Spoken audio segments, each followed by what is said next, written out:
कई बार जिन आदेशों से आपको राहत महसूस होती है वह सत्ता को बचाने वाले भी हो सकते हैं। जैसे कल मद्रास हाई कोर्ट का जो टिप्पणी है चुनाव आयोग को लेकर, जिसमें उसने कहा है कि चुनाव आयोग के अधिकारियों पर मुकदमे चलने चाहिए। इसको लेकर बहुत ही सकारात्मक प्रतिक्रिया है देश में। लोगों को लग रहा है कि हाई कोर्ट सक्रिय हो गया है और अब कुछ होगा। जो गुंडागर्दी चुनाव करा के चुनाव आयोग के अधिकारियों ने की है उन पर कुछ सजा होगी, जिससे जनता की तड़पती और परेशान आत्मा को थोड़ी राहत मिले। पर ऐसा है नहीं, क्योंकि सत्ता को बचाने की 100 चाबियां होती हैं। उन्हीं में से 1-2 चाबियां बीच बीच में निकल कर आ जाती हैं और वह भलमनसाहत की जनता की तिजोरी की तरह लगने लगती है। और वह जनता की तिजोरी का एहसास जो है दुख को कम कर देता है, रोष को कम कर देता है, आपके आवेश को कम कर देता है। ऐसा लगता है कुछ उपाय हो गया है। और कल मद्रास हाई कोर्ट ने जो टिप्पणी की है चुनाव आयोग को लेकर कि चुनाव आयोग के अधिकारियों पर मुकदमे चलने चाहिए, टिप्पणी में यह भी कहा गया है कि क्या आप दूसरे ग्रह पर थे जब चुनाव हो रहा था। सवाल यह है कि चुनाव आयोग के अदना से अधिकारियों की औकात क्या होती है जो वह चुनाव कराते। कहने के लिए तो हमारे देश में सुप्रीम कोर्ट ही नहीं, चुनाव आयोग भी स्वतंत्र संस्था है। लेकिन वही जज साहब जिन्होंने यह टिप्पणी की है, क्या अपनी आत्मा से पूछकर यह बोल सकते हैं कि उनकी संस्था, जो कि सबसे मजबूत मानी जाती थी एक समय में, हमारे यहाँ की सबसे मजबूत संस्था होती है अदालत, जो कि इस देश के लोकतंत्र को बचाने में मजबूती से साथ देती है, क्या वह स्वतंत्र है? दूसरा कि चुनाव आयोग के अधिकारी क्या करें? अगर हमारे जज साहब ने इस सिस्टम पर, जी याद करिए वह सिस्टम जिसके बारे में आजकल मीडिया के जो पालतू पत्रकार हैं वो खूब चर्चा कर रहे हैं, वह नाम दर्शन नहीं ले सकते। जैसे हमारे धर्मों में बीवियां अपने मर्दों का नाम नहीं ले पाती हैं, कहा जाता है कि यह अच्छा नहीं माना जाता है, इसलिए ए जी, वो जी, फला जी, ढेमका जी कहती हैं।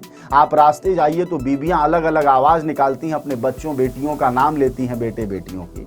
हमारे सत्ताधारी भी कुछ उसी तरह की आवाज़ अपने पालतू मीडियाकरों से दिलवाने लगे हैं। वह नाम नहीं ले सकते प्रधानमंत्री मोदी का, वह पिछले 7 सालों से बैठे अपने आका का नाम नहीं ले सकते, वह गुनहगार का नाम नहीं ले सकते, मास मर्डरर, नरसंहार जैसे शब्दों का इस्तेमाल नहीं कर सकते, जबकि 35,000 लोग पिछले 20 दिनों में मर चुके हैं। वह नाम नहीं ले पाते। ठीक उसी तरह जैसे मर्दों का नाम बीबियां नहीं ले पाती हैं हिंदू धर्म में, बाकी धर्मों में क्या स्थिति मुझे नहीं मालूम। तो ठीक वही वाली स्थिति है कि अपने आका का, अपने बड़े लोगों का नाम कोई भी संस्था नहीं ले पा रही। हाई कोर्ट में अगर जमीर जिंदा था तो उसे कहना चाहिए था कि इस सिस्टम के सिरमौर बैठे हुए प्रधानमंत्री मोदी को शर्म आनी चाहिए। जब इस देश में कोरोना से लाशें बिछ रही थी, तब वह दिल्ली में बैठकर या कोलकाता पहुंचकर या बंगाल के किसी भी हिस्से में जाकर रैलियां संबोधित कर रहे थे। उनके दूसरे नंबर के नेता अमित शाह भी लगातार रैलियां संबोधित कर रहे थे। जब देश में आंकड़ा 3 लाख पार कर गया था, तब भी बंगाल में अमित शाह इस देश के गृह मंत्री हैं, जिन पर कानून और व्यवस्था बनाए रखने की जिम्मेदारी है।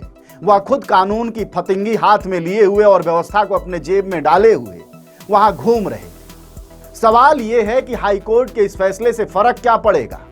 हाई कोर्ट ने कह दिया कि आप दूसरे ग्रह पर थे, चुनाव अधिकारियों पर क्या फर्क पड़ जाएगा?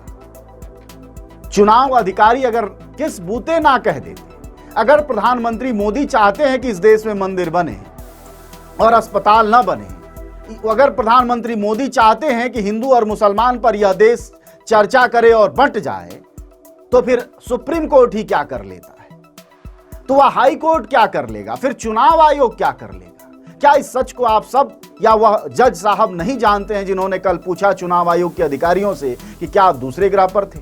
अरे यह बात इस देश के नीति नियंताओं से वह पूछ लेते तो क्या बुरा होता? यह जरूरी बात है।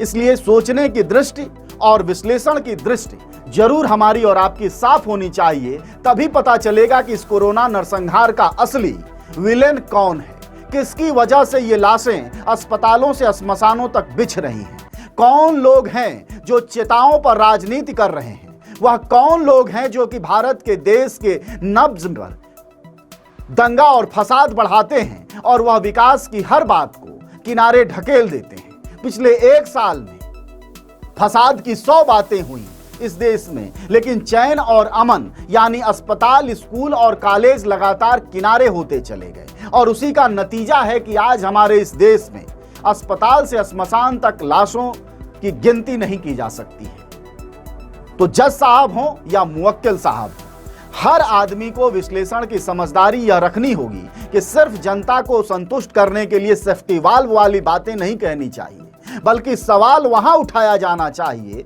जहां से कोई हल निकलना है।